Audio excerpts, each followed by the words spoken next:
A 7.7 gram sample of an unknown alkaline earth metal X, which is found in group 2, burns completely with oxygen to form a single product.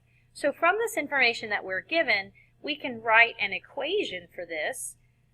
We can say, here's our metal, our group 2 metal, which is an alkaline earth metal, and it's going to burn in air with oxygen, so plus O2, remember oxygen's a diatomic, and it's going to yield a single product. So this is a synthesis.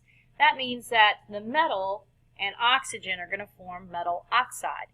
We do need to balance the charges between these two. However, because the metal is in group 2, it has a +2 charge, and oxide has a -2 charge. And so +2 and -2 will cancel, and that's how we know that this formula is just MO, the metal and 1 oxygen.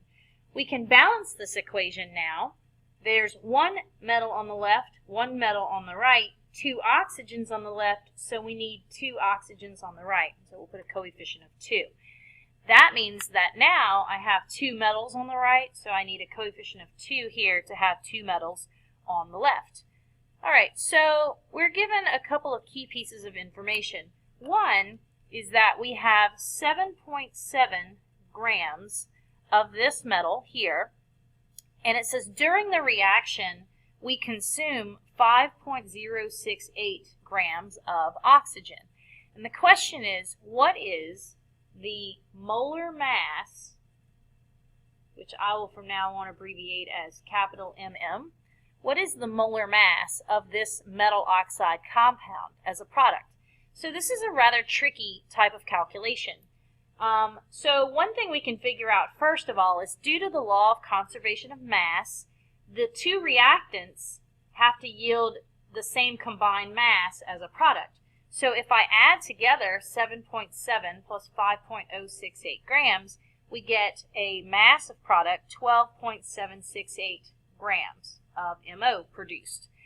So this is the mass that would be produced based on this reaction. There is an equation that we could use to determine molar mass, which is the molar mass of any substance is equal to its amount in grams divided by that amount in moles. So if I take grams divided by moles, I would have the molar mass. We can figure out how many moles of MO are produced because we know how much oxygen was used, and we know that oxygen is O2, so we can actually get its molar mass from the periodic table. So I'm going to use 5.068 grams of oxygen, put it over 1, go to the periodic table and get the mass of oxygen, which is 32, and that's equal to 1 mole of oxygen. And then finally, we can do the mole-to-mole ratio between oxygen and the metal oxide, and it is a 1 mole of oxygen to 2 moles of the metal oxide.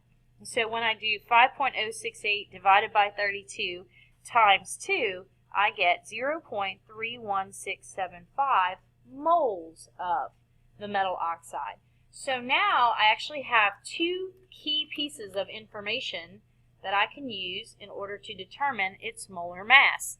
I'm going to take the amount in grams, which is 12.768,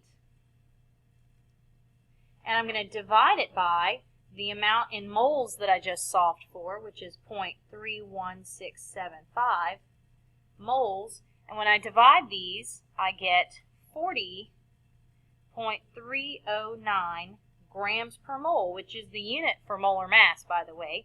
And that is going to be letter B.